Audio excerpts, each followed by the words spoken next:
કલ્પના કરો એક એવા શહેરની જેનો પાયો ખુદ ભગવાન શ્રી કૃષ્ણએ નાખ્યો હોય. સોના ચાંદીથી ઝગમગતું એક નગર, જ્યાં દરેક ગલીમાં વૈભવ હતો અને દરેક ઘરમાં સુખ સમૃદ્ધિ. આ જ હતી દ્વારકા, જે યુગો સુધી પોતાના ગૌરવ માટે પ્રખ્યાત રહી. પણ આજે એ જ ભવ્ય નગરી સમુદ્રની ઊંડી લહેરો નીચે શાંતિથી સૂઈ રહી છે. તો સવાલ એ થાય કે શું આ સોનાનું શહેર જે દરિયામાં ગરકાવ થઈ ગયું એ માત્ર એક વાર્તા છે કે પછી એમાં કોઈ હકીકત પણ છે? આખરે એવું તો શું રહસ્ય છે જે દરિયાની લહેરો હજારો વર્ષોથી પોતાની અંદર છુપાવીને બેઠી છે? આ સવાલનો જવાબ શોધવા માટે આપણે વાર્તાઓમાંથી બહાર નીકળીને પુરાવાઓની દુનિયામાં જવું પડશે.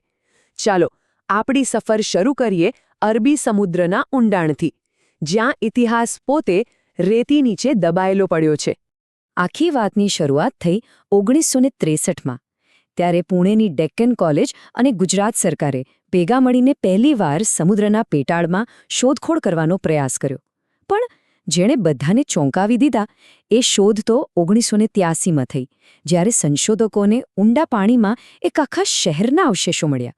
અને બસ ત્યારથી લઈને આજ સુધી આ ખોવાયેલા શહેરના રહસ્યો પરથી પડદો ઉઠાવવાનું કામ ચાલી રહ્યું છે. અને આ સંશોધનમાં મળ્યું શું ખબર છે? સમુદ્રના તળિયેથી લગભગ 3000 વર્ષ કરતાં પણ જૂના માટીના વાસણો, ખૂબ જ ચોકસાઈથી કોતરેલા પથ્થરો અને એક મોટા, સુવ્યવસ્થિત શહેરની દિવાલો અને રસ્તાઓ. એટલું જ નહીં, તાંબાના સિક્કા અને બીજો ખજાનો પણ મળ્યો. આ બધું એક જ દિશામાં ઇશારો કરતું હતું કે અહીં કોઈ કાલ્પનિક નહીં, પણ એક વાસ્તવિક, સમૃદ્ધ અને વિકસિત સભ્યતા વસતી હતી. તો પુરાવા તો મળી ગયા કે એક શહેર હતું, પણ કયું શહેર? અને અહીંથી જ આપણે વિજ્ઞાનથી વળીશું શાસ્ત્રો તરફ.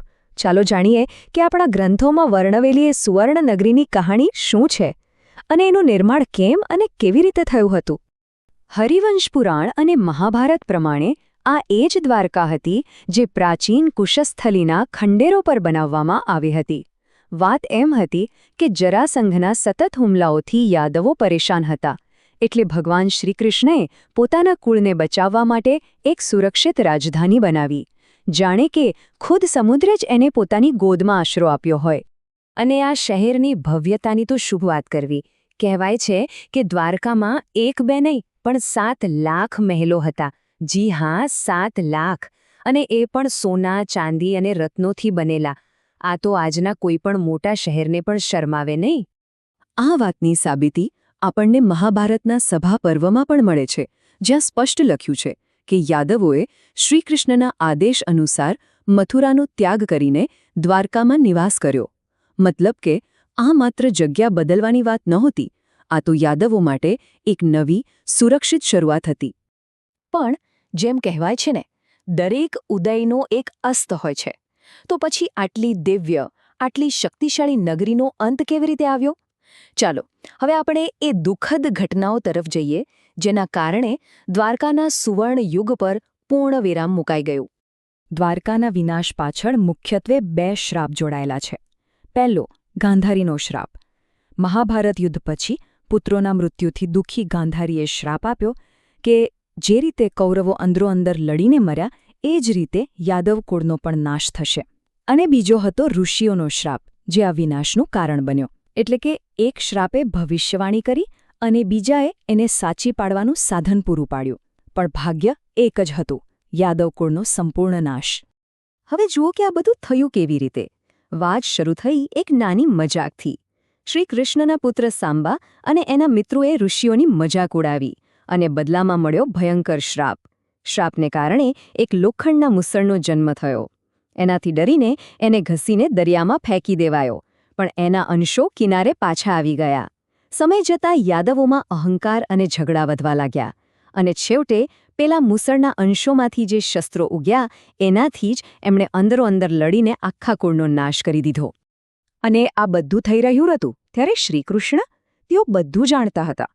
એમણે તો બંને શ્રાપને શાંતિથી સ્વીકારી લીધા હતા, કારણ કે એમને ખબર હતી કે આ બધું નિયતિ છે, બ્રહ્માંડના ચક્રનો એક જરૂરી ભાગ છે. એમના માટે આ વિનાશ કોઈ હાર નહોતી, પણ એક મોટી યોજનાનો હિસ્સો હતો. તો શું દ્વારકાની કહાણી અહીં પૂરી થઈ ગઈ? શું બધું ખતમ થઈ ગયું? ના, બિલકુલ નહીં. વિનાશ પછી પણ દ્વારકાનો વારસો આજે પણ જીવંત છે. ચાલો હવે જોઈએ કે એ કેવી રીતે પુનર્જન્મ પામ્યો અને આપણને શું શીખવે છે. આ જાણીને કદાચ આશ્ચર્ય થશે કે દ્વારકાનો ઇતિહાસ એ વારંવાર ડૂબવાનો અને ફરીથી બેઠા થવાનો ઇતિહાસ છે. માન્યતાઓ અનુસાર આ નગરી 6 વખત સમુદ્રમાં સમાઈ ગઈ છે અને 7મી વખત એનું પુનર્નિર્માણ થયું. એ જ દ્વારકા જે આજે આપણે સૌ જોઈએ છીએ. આ એની તાકાત અને ક્યારે હાર ન માનવાની વૃત્તિનું પ્રતીક છે. દ્વારકામાં જ શ્રીકૃષ્ણને એક ખાસ નામથી ઓળખવામાં આવે છે, રણછોડજી, જેનો સીધો અર્થ થાય છે જેણે રણ છોડી દીધું. પણ આ કોઈ કાયરતા નહોતી. આ તો પોતાના લોકોના ભલા માટે એક મોટા ધ્યેયને પૂરો કરવા માટે લીધેલો એક વ્યૂહાત્મક નિર્ણય હતો. અને આમાંથી આપણને એક બહુ મોટો બોધ મળે છે કે સાચી વીરતા હંમેશા લડવામાં નથી, ક્યારેક યોગ્ય સમયે પાછા હટવામાં પણ હોય છે. તો આજે દ્વારકાનું શું મહત્વ છે? સૌથી પહેલાં તો એ દ્વારકાધીશ મંદિરનું ઘર છે, એક મોટું તીર્થધામ. બીજું, અહીં આદિશંકરાચાર્ય દ્વારા સ્થાપાયેલી 4 પીઠમાંથી એક શારદા પીઠ પણ આવેલી છે. ટૂંકમાં કહીએ તો દ્વારકા આજે પણ શ્રદ્ધા અને ફરીથી બેઠા થવાની હિંમતનું જીવંત પ્રતીક છે. અને આપણને એ શાશ્વત સત્ય યાદ કરાવે છે કે ધર્મો રક્ષતિ રક્ષિતઃ, એટલે કે જે ધર્મનું રક્ષણ કરે છે, ધર્મ એનું રક્ષણ કરે છે. તો ભલે દ્વારકા આજે દરિયાની લહેરો નીચે હોય, પણ એની કહાણી અને એનો સંદેશ ક્યારેય ડૂબ્યો નથી. ઇતિહાસ ક્યારેય ખોવાઈ નથી જતો. એ આપણને શીખવે છે, ચેતવણી આપે છે અને પ્રેરણા પણ આપે છે. તો અંતમાં એક વિચારવા જેવો સવાલ: દ્વારકાની આ ઉદય અને અસ્તની ગાથા આપણી પોતાની સભ્યતાના ઉતાર ચઢાવ વિશે આપણને શું શીખવી શકે છે?